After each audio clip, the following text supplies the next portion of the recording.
Hello everyone, this is a personal imaginary friend story from a family member of mine. It's one of my cousins. This is a very unique story because it's something I haven't tried before on this channel and definitely want to get a little more into. It's more unusual, but it's definitely unique. If you guys enjoy the full video, please leave a like and definitely subscribe if you haven't.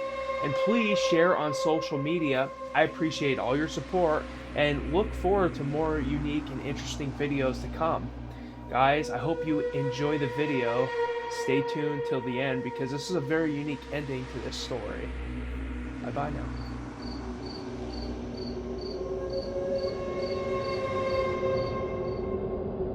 When my cousin was 8 years old, he had an imaginary friend named Bismuth. This imaginary friend would stay with him for a few years to come. So him and Bismuth actually did a lot of things together, a lot of creative and unique things. They'd go to parks, work in the garage with some carpentry sets, they'd play in the backyard with the dogs, just a lot of cool stuff they'd actually do together. And towards the end of the story, you're going to find out something really incredible with Bismuth that actually comes true. You're going to realize that he actually can tell the future. It's actually pretty astonishing. So they're going through this skate park this one day, and it was getting more towards the nighttime. And in this skate park, there's some really incredible ramps. They go down and up, obviously. There's some railings. It was more of an amateur skate park, but it had some more professional elements to it. So they're going to the skate park, they're actually taking their bikes, which is pretty cool because it's kind of a bike and skate park. And my cousin's looking into the sky there with Bismuth, and he's looking up at the stars. He's like, that's incredible, right? He's at that age, you just kind of get to enjoy life and adventures, and you're taking everything in because you've only been here for 8-9 years of your life, and everything still feels so fresh, new, and invigorating, with all these new experiences. And they see something actually flying in the sky pretty quickly past them. And they're just like, what is going on? Because, your imagination when you're younger is quite intense. You can see things you may not actually see. It's actually not there. But he was pretty certain, my cousin was pretty certain that he saw this, and it was a UFO. There was a UFO in the sky, and it was actually pretty unique in its own right, and Bismuth saw it too. So not only did my cousin see it, but his imaginary friend did too, which, you could say, oh, it was just an imaginary friend, but, you might think that's like another second conscious or something. Maybe a potential to see something. It's like a spirit. But it's just more of yourself, more awakened to the actual moment you're living. So they're going through the skate park, and then they keep doing their thing, playing on their bikes and stuff, doing some cool, unique moves and stuff like that. And he looks up again, and he sees it going by. And, this is near Nashville, so it's actually pretty cool because, it's a big city. It's like, how many other people actually saw this thing flying in the sky?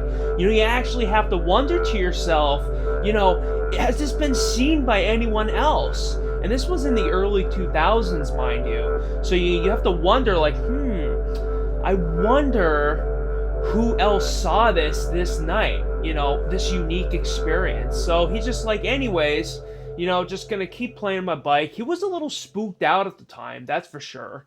But, he got done there with his imaginary friend, went back to the house, and when he got back there, he put the bike in the garage and, locked everything up for the night. And he actually started playing in the backyard at that point. The dogs came out, 3 little chihuahuas and stuff like that, all barking, going crazy. But it's weird because it's like they knew and they saw this imaginary friend here. It was a very interesting thing. They're like, and my cousin's like,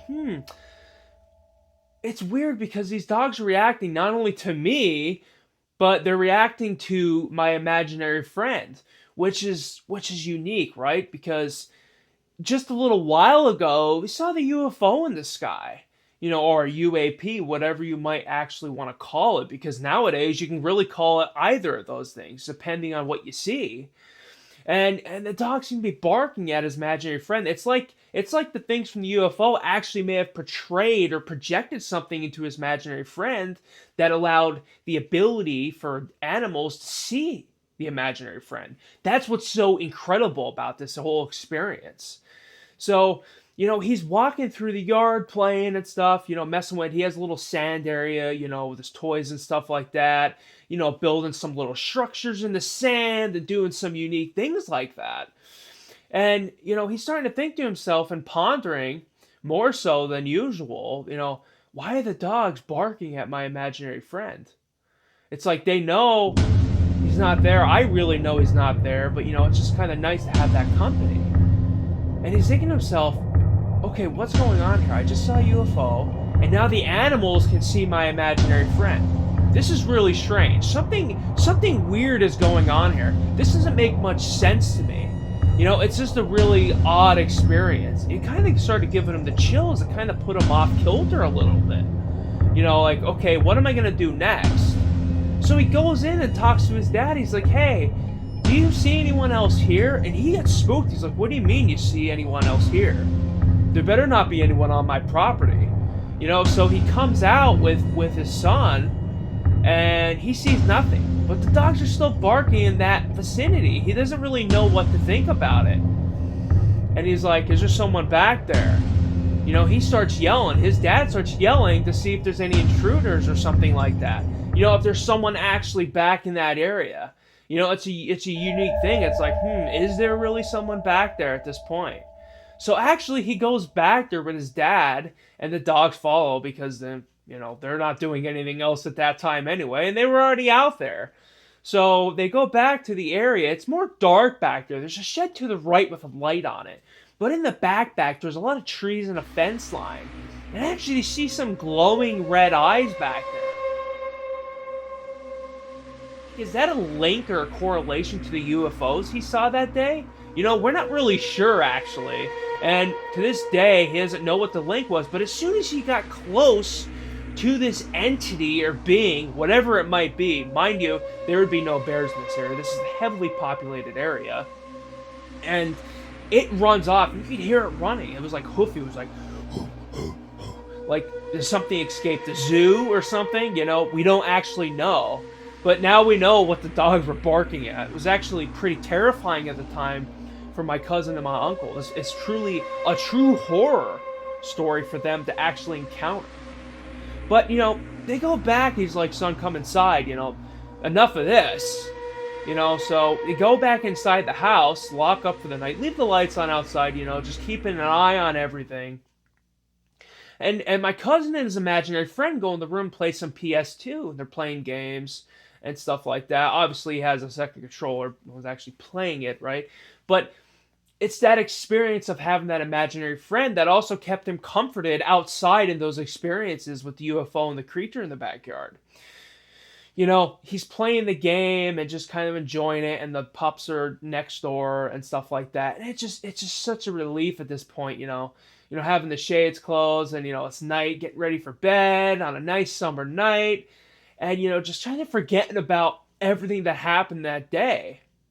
So for the next couple of years, he had experiences with this imaginary friend, some pretty cool experiences and some unique things. But a few years later, he told his father when he was a teenager, he's like, hey, I had an imaginary friend. His name was Bismuth. That was his name. And his dad, his face dropped. He's like, you have to be kidding me. Because our previous owner of this house, his last name was Bismuth. And it's a very uncommon name. Very uncommon. And to even have a last name like that, mind you, that is absolutely insane. It's like he was playing with the prior owner's ghost this whole time. And, he started thinking, though, were the dogs really originally barking at that creature in the back? Was it there yet?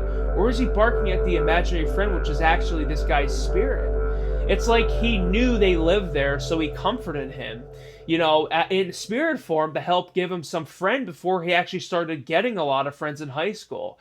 It's these types of things you really wonder what's actually happening or what may have happened in these types of experiences. It's just so cool in that way. But I hope you guys liked the video and enjoyed. Definitely stay tuned because I have some more unique, unusual stories coming and some more scary stories. I have a huge library to go through of content and some more family videos. You know, definitely some more cool and wild stories coming too. Some more intense things to come. Again, if you guys enjoyed, please leave a like and subscribe, and please share the videos to your friends. You know, if there's some you enjoy more than others, share those. I appreciate all the support, putting a lot of work into these videos, and I'm going to continue to do this for years and years to come. Again, thank you so much. Have a great day, and have a great night wherever you are. Bye now.